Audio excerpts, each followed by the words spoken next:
It just reinforced a lot of thoughts that I have about life, man, and appreciating life. Growing up in just like an urban environment. When I say the hood, I mean like there's a hood everywhere. When I say hood, I don't mean it in a negative term, but just coming up young, black, single parent home, being a young man, going outside, understanding that you encounter all kind of dangers in the street. Um, it teaches you to be a survivor, and I have like a survivor's mentality. This is no disrespect to anybody that passed away. This is more just an outlook for people who live through things. Whenever you live through something, you can focus on how bad it may have been, but I just like to tap into the strength of going through whatever I went through, right? Hola, let's start healing. Hey everyone, I'm Adrienne Murchison, and welcome to episode 51 of the Let's Start Healing podcast.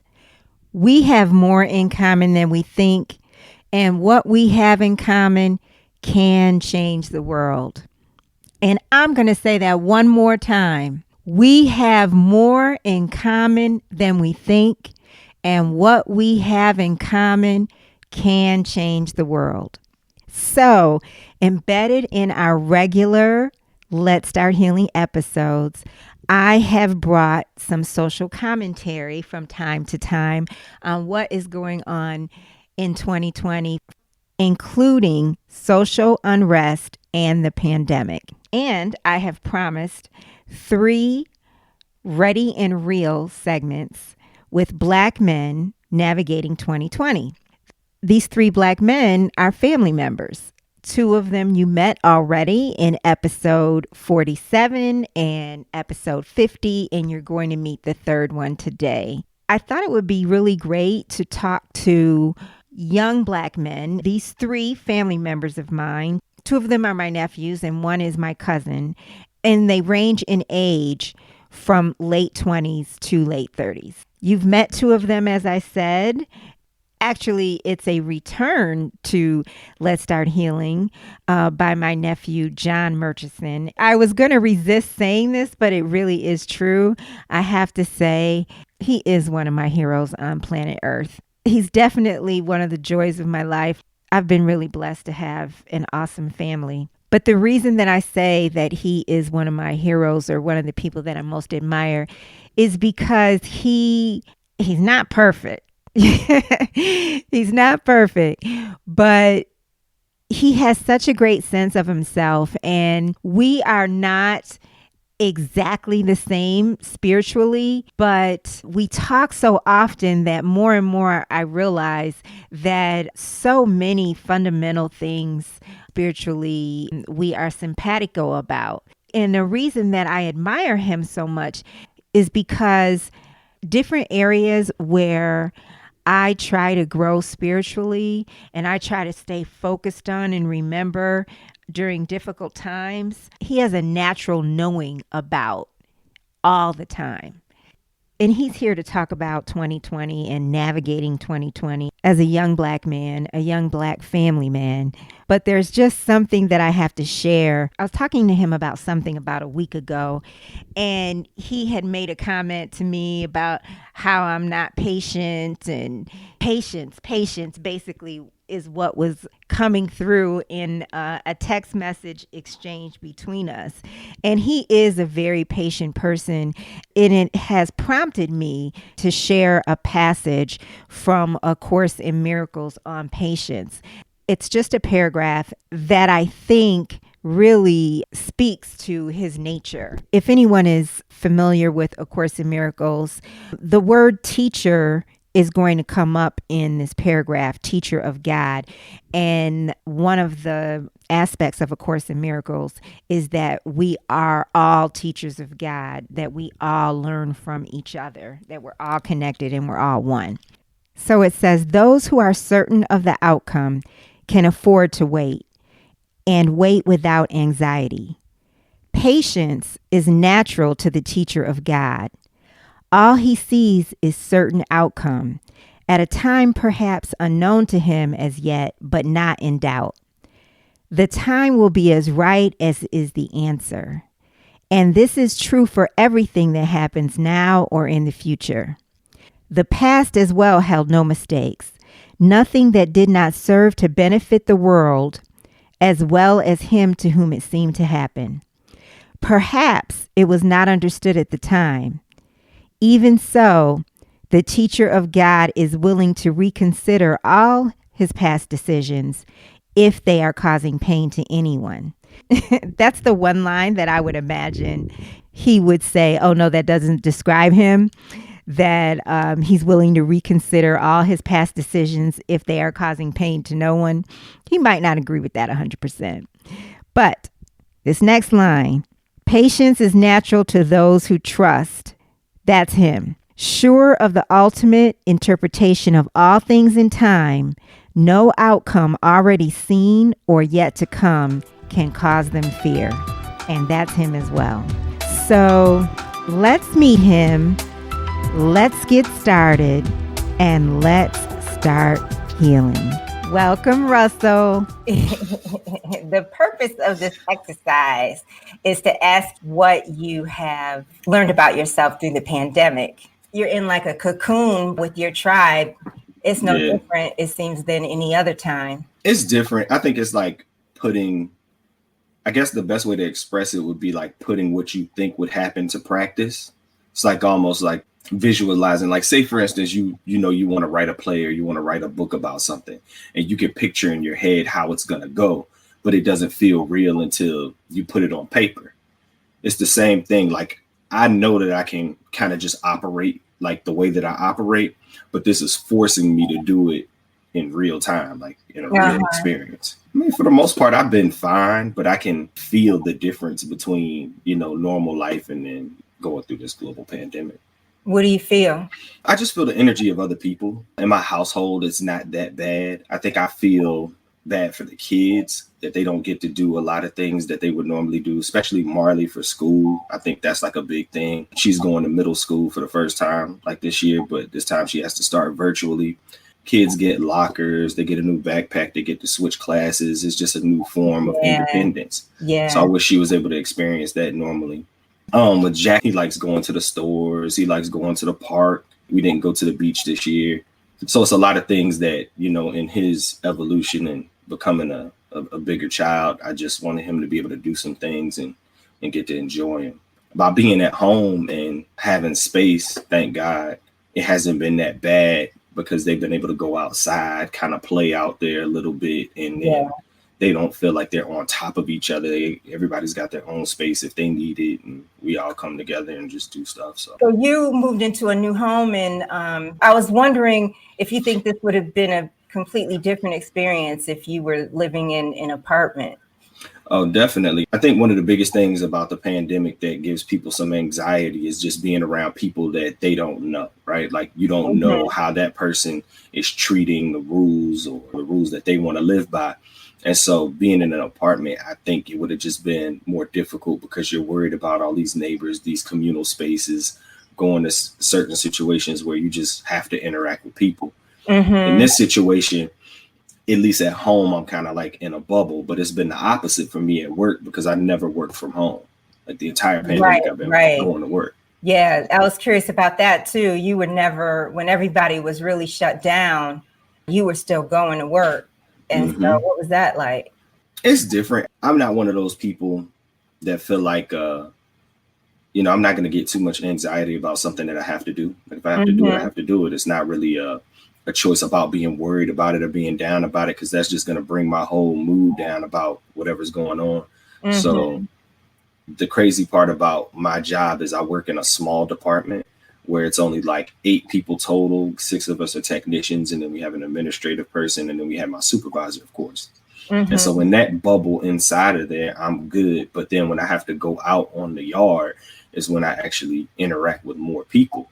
So in the beginning, just being super cautious, but it just gave me the ability to practice good habits. I know everything's politicized with masks and everything. And do you listen to Dr. Fauci? Do you not? For me personally, it's just a precautionary measure. Like it's not going to hurt for me to wear a mask. So it's really easy for me now. Like it's second nature. washing my hands frequently. I always was a person that washed my hands because I didn't like the stickiness of hand sanitizer, and I don't like my hands to feel dirty. It's kind of like a pet peeve of mine. But I definitely washed them more frequently. I wasn't the person that was washing them all day long, but it would be like periodically throughout the day. But I wash my hands very often. It causes your hands to be dry, and sometimes you cut them up a little bit if you're doing something and you didn't. You don't put lotion on your hands? You do? I do, but you wash it so often that it's not like a wash lotion every time. It's like a wash, might do something, wash, do something. Oh, my hands feel dry, put on lotion. So. Yeah. But I mean, honestly, work has been okay. Work has been fine. What about for the rest of the family? You feel like everybody has adjusted well to this new normal? Yeah, I think so. I think my wife, in the beginning, she was allowed to do some different things. They kind of modified her schedule where she didn't have to be in there every day. But as things started to loosen up, she had to go back to work. And I think that was probably like a difficult thing, because when you want to be precautious, it's cool to be able to work from home if you can. When that kind of changes up on you, it is what it is. But I mean, she's definitely, I would say, more cautious than I am, or not cautious, but, and I don't want to use the term worried, just apprehensive, I guess is the easiest word to say, about things. So she's Lysol wipes, Lysol spray, hand sanitizer, washing hands, always got the mask on. So it's one of those situations where she's just being precautious and taking it day by day. So this whole time has been like a real mental, emotional experience for me. It hasn't been that for you in any way? Not so much. I mean, it's a time of reflection. I feel like the way I've responded to this whole pandemic may be a little different than most people. I think a lot of people have looked inward a lot more, and I'm just kind of looking at how it's affecting society. It feels like it, with all respect, I don't mean this to the people that passed away or anything like that, but it's kind of like a purging of the way we do things as a society. Like, in a way, it's kind of cleaning up some stuff. Such as? Just say, for instance, personal hygiene habits. It's funny how, like, all of a sudden you couldn't get hand sanitizer, toilet paper, things like that, things that people take for granted, things that people may not have been using in excess. It became a necessity. It's something now that I don't want to put nobody on blast that I know at work, but put it this way, you'll know certain people's hygiene habits, and then all of a sudden you notice that they're washing their hands way more than they ever did when you knew they had different types of habits. So it's like, I think that's good in a way. I always try to be a person that doesn't take life for granted or just things for granted. And I think a lot of people in society were just taking, a lot of things for granted. I think it allowed them to focus on understanding that they're blessed in certain situations. You're blessed to have a family. You're blessed to be around people. You're blessed to have a job. And that's not to any particular religious denomination, but just however whoever you worship, whoever your higher power is, there's a gratefulness and understanding that you have once turmoil comes. Right. Who was it you were saying you were listening to and you understood what I was saying about going through this alone? Wasn't there something? It may have been, I listen to so much stuff. It may have been Charlemagne. I think it was Charlemagne on the Brilliant Idiots podcast. And he was just talking about how tough of a time it was. Was it him? It may not have been, but in any event, it did give me a different perspective of the people who may be going through this without a larger nucleus, like a larger intimate home setting. You know what I'm saying? So like if a person is single and their day-to-day just goes back to them being themselves, it just reminded me of like kind of like my childhood. You know what I'm saying? I grew up in a single family home. Like, of course my dad was in my life, but I grew up, it's just me and my mom, and then my mom worked. So a lot of times, because I didn't have any siblings in the home with me, it was just me.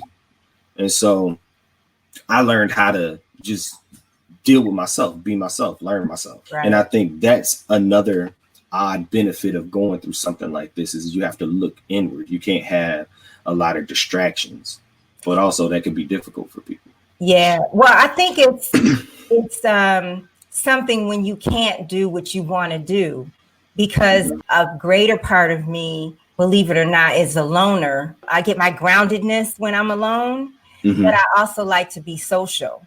And Yeah. so to not be able to have that other part is huge, even though it's a bigger, being alone is a bigger part of me. It's something I need, but to not have that peace. I understand, because I feel like I'm the same way. The way you described it, I feel like I'm the same way. But I guess the caveat for that is I always keep a tight circle around me. And so I don't feel alone because I invest so much in that circle. Yeah. You know what I mean? And then I just think I don't know how I would respond if I was like just single and living alone. I may feel the exact same way. I may not, but I definitely understand that. Yeah. Yeah. I remember when I was living in New York years ago, every once in a while, I might not leave the house for the whole weekend. And it wasn't planned. It wasn't a good idea because I wouldn't feel normal until Tuesday. When Monday, it would like take me a while to adjust to the world. And Tuesday, I feel like, all right. So it was like I was in a tunnel, No, I can't do that. Not a good idea. Well, it's not good. I never planned it, but it was like, oh, I'll go out tomorrow, or I'll go out at 4:00. And then next thing so that's what this reminds me of. Like I feel in a tunnel. And so I don't necessarily want to be around people when there is an opportunity to be around people. I have to make myself do it. I know it sounds like a contradiction. No, I know what you mean. Mine would be kind of weird because as a kid, I always felt like I needed to go outside. That's why it's so funny, because my son is that way. If I just go outside, even if I'm not interacting with people, it just gives me a reset. It almost feels like I've never been to prison, but it feels like a prison of some sort to just be in a spot and not being able to leave. You know? Because I went to work every day, I never felt that confined. I'm in the house. So like I take the kids outside, like, ride bikes, do whatever, draw on the driveway with chalk. I cut the grass all the time. It's just little stuff like that just lets me reset. Yeah. I know Jack is so young, but even so, what do they say about this time? Do they have how do they feel about it? The only thing Jack knows is because I repeat it so many times, like he can't go into the store. I just tell him it's dangerous. He'll say, okay, like he enjoys the fact that I have a mask and he wants a mask, but he understands that it's dangerous out there. So like if he goes somewhere with me and it's like not a drive-through, or we do like a store pickup where I just pop the trunk and the people put the stuff in the trunk, he'll just always acknowledge that it's dangerous. With Marley, it's just a little different. I mean, these kids in her generation, they're so plugged in to just like electronics and social media of some sort, whether it's TikTok or whether it's this video game they all play called Roblox, where they can pretty much chat with their friends and live in this virtual world. I think that makes it easier for her because that's an easier way for her to connect. She connects with most of her friends through FaceTime and stuff like that anyway. So I don't think she feels like she's not talking to people socially. I think she just probably misses the interaction of actually seeing people. But she doesn't really speak on the virus so much. She just understands what time we're in. So what is this year, 2020? We have the pandemic and then we have the social unrest. Even, I guess, if we start with Ahmaud Arbery and then we got George Floyd and, everybody else. And then we have Kobe and now Chadwick. I like to call him Chad. So what has this taught you? Anything, any insight I won't say it necessarily taught me anything. It just reinforced a lot of thoughts that I have about life, man, and appreciating life. Growing up in just like an urban environment. When I say the hood, I mean, like there's a hood everywhere. When I say hood, I don't mean it in a negative term, but just coming up young, Black, single parent home, being a young man, going outside, understanding that you encounter all kind of dangers in the street. It teaches you to be a survivor. And I have like a survivor's mentality. This is no disrespect to anybody that passed away. This is more just an outlook for people who live through things. Whenever you live through something, you can focus on how bad it may have been. But I just like to tap into the strength of going through whatever I went through, right? So that's kind of how I look at it. Like I look at how, a lot of cancer survivors say they beat cancer. I always think that's a very good way of looking at it, because even if the cancer comes back, even if something goes wrong, you have to look at it from an aggressive mentality. You have to look at it like you're strong. You know what I'm saying? So when I see people getting shot by the cops, people passing away. These are all things that happen in life on an everyday basis that some people just take for granted. Some people look at Kobe, God rest his soul, and they see the money, and they see the accolades and everything in the most tragic way. It just showed that it could happen to anybody, and that's why nobody should take life for granted. Right. You know what I mean? You can't look at people and want to be people. You can't look at certain people's lives and be envious or jealous or wish anything on them. You have to live within yourself and be happy and make the most of your life and understand that when you see something tragic and it didn't happen to you, you made it. You know? Right. While also bringing awareness and anything to any kind of injustice that's going on, like everything that happened with Ahmaud Arbery, Breonna Taylor, George Floyd, Jacob Blake, the list goes on.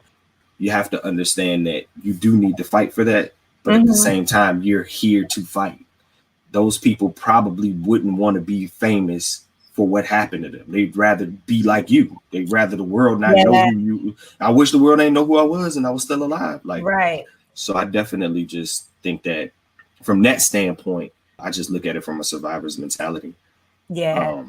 I mean, when you say that, I always think of Sandra Bland because I just find that the irony, for lack of a better word, that everyone does know her name.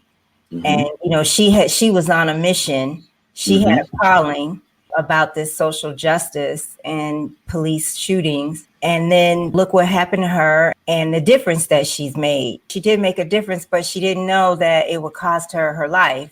Not to say she didn't do it again or anything like that, but no, it's just definitely. Like you never know how something's going to unfold. That's right. That's 100% correct. I think the biggest thing for me is when I go through life, I try to live each day, day by day. You know, I mean, I know that's hard because you want to remember things from the past. You want to reflect on the past, but you can't live in the past. Right. You want to plan for the future. You want to anticipate things. But if you do that, you don't really enjoy the present. So you got to kind of find a way to just like take it day by day, enjoy it for what it is. And I think that's a part of what this pandemic has done for people too, is just made them figure out the way to take it day by day. Be present. I mean, not even be present. More than the day in the moment. You are very present. I think a lot of people are probably connecting with loved ones a lot more. I think a lot of people are checking in on other people a lot more. And then when you want to risk being social, 9 times out of 10, most people are just risking being social with their family or close friends. They're not risking it with events or something that might be going on in the public. It's like, okay, man, I haven't seen so-and-so in like 3 months. I'm just going today. But that also shows value. It gives validation to the relationships that you have in life and all of that. So how does it feel with everything that's going on with the social unrest, with you as a person, you as a Black man? How does that feel? And is it more intense, even more intense this year? I mean, this isn't new this year. God willing, we are experiencing a shift in awareness. So, but how does it feel for you as a Black man experiencing all this? It feels the same that I always felt once I hit a certain age. Once I was around like 17, 18 years old, when I could drive, go out, there was always be on your P's and Q's when it comes to the cops, be on your P's and Q's when it comes to encountering, unfortunately, other young brothers at that time, because we just felt, you know, in my generation, we were a little hostile, you know what I mean? So there was an inherent danger just being around each other if you were in the wrong crowd or in the wrong situation. So that's just something that I've taken with me. But looking at it from a bigger perspective, I was watching, I don't know if it was Vox or whoever, but I was watching how Black women were the last ones to get the opportunity to vote. Like they're fighting for women's suffrage and, you know, how hard these ladies were going, and they were trying to get the vote for women. But of course, they were trying to get the vote for primarily white women at that time, and how hard these Black women had to fight for it. And today in this political climate, let's shift back maybe, I'll say before President Trump got elected, there was a lot of people in my generation that I felt like took voting for granted. Definitely, I knew a lot of people that did vote, but a lot of people took voting for granted. And my thing has been ever since I turned 18. I turned 18 in the year 2000. And so I was able to vote in my first presidential election, pretty much the year I was eligible to vote. I voted in every election. And the main reason why I did that, I always used to say, because if I don't do it for nobody, I'm gonna just do it for my ancestors, because it was a point in time they couldn't vote. They fought hard. They died. The least I could do is just go out here and vote. Even if I make the wrong choice, I voted. Right. Right. I think a lot of people don't look at it that way. You know what I mean? I think some do, but I think a lot of people don't look at it that way. And what this is right now, what we're going through, it's cyclical. It's just like, grandma used to always tell me history was like, Grandma Margie, your mother, used to always tell me history was so important, because I used to always argue about just stuff in history. I'd be like, well, why do I need to know that George Washington has wooden teeth? Stuff like that. And she would say history repeats itself. And so that stuck with me. It always stuck with me, because whenever I don't like something and somebody tells me that there's a reason for it, I'm looking for that reason so I could come back and be like, that's not true. But if it becomes to be true, then I definitely learned something. So it's very true. This time right now is probably no different than the 1920s, right? What was it, 1918, the Spanish flu happened around that time. 2020, we got coronavirus. We had political unrest back then. We got political unrest right now. Black people were going through trials and tribulations all throughout the course of history. So whenever that becomes an issue, that's never a change, whether it's the 20s, 30s, 40s, 50s, 60s in the civil rights era. You're going through some of the same things. And so to me, I'm trying to look at a lot of things that happened in the past to see how it can help us in the present and see where we possibly may be going in the future. And so it's a cleansing of sorts. It's a purging of sorts. Some change is going to come out of this, and more than likely that change will be for the better. So that's kind of how I'm looking at it. Yeah. The climate is so bad. I'm wondering if there might be a breaking point at some point. And we might just go to another dynamic. Whoever is so filled with hate might just be tired. We just might all come to like a better understanding of each other. And we're not ever going to all 100% of us on this planet get along. But maybe we might just go to a higher space. I think that'll happen in a couple of ways. I think, of course, whenever you have like a lot of anger and a lot of unrest, there's a point where everyone just gets exhausted. And so that brings a sense of calmness to whatever situation is going on. I think in addition to that, we live in America. So America is like a really big melting pot, a multicultural melting pot. And so you're going to start to see in the next decades, the next 10 to 20 years, a lot of kids that are multicultural. You have Middle Eastern people marrying white women, Middle Eastern people marrying black people, black marrying white, Latinos marrying black, white, Asians, so forth and so on. And so it's going to be, they call it the tanning of America, but it's definitely going to be a part of, what's going on. Which I think has already happened. There's a lot of that in your generation. It is. Yeah. But it's going to multiply. You know what I mean? It's gonna be to a different level. And I'm wondering how that's gonna affect education. When I was coming up, Spanish was like another second language that they started trying to emphasize as I got into high school. And then the kids were watching like Dora the Explorer and learning Spanish. At some point in time, I feel like we're gonna start learning other cultures in school and just observing different things. So it'll be interesting to see how it plays out. Well, so tell folks about your podcast. I do a football podcast. I'm one half of the Gridiron Guys Podcast. You can find it on all streaming platforms, Spotify, Apple Music, Anchor. We don't really have a YouTube channel or anything like that yet, but that's something that we may be looking into.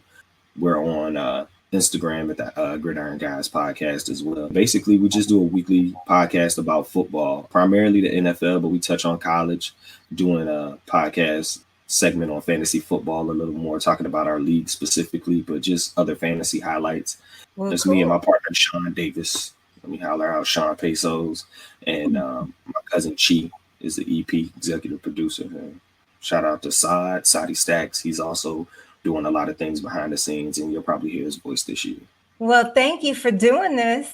No problem, not at all. I enjoyed it. I definitely can't wait to hear, everything that you put together. So. Well, thank you. I think it's a wonderful idea. You do? Yeah, I do. I honestly do. I think it's cool. It's always interesting when you can hear content that's like current and it's not the mainstream content you hear. When you turn on the television, you see so many of the same things, regardless of what it is, regardless of what side you're on. It's kind of like the same. this is a very introspective look at just how people are dealing with things. So I'm pretty sure, people are going to have way different outlooks, way different opinions than mine, and vice versa. Hopefully everybody can take something from it. Thank you for joining us. Remember, you can listen to all of our episodes on traditional streaming platforms, Apple Podcasts, Spotify, iHeartRadio, and our podcast YouTube channel.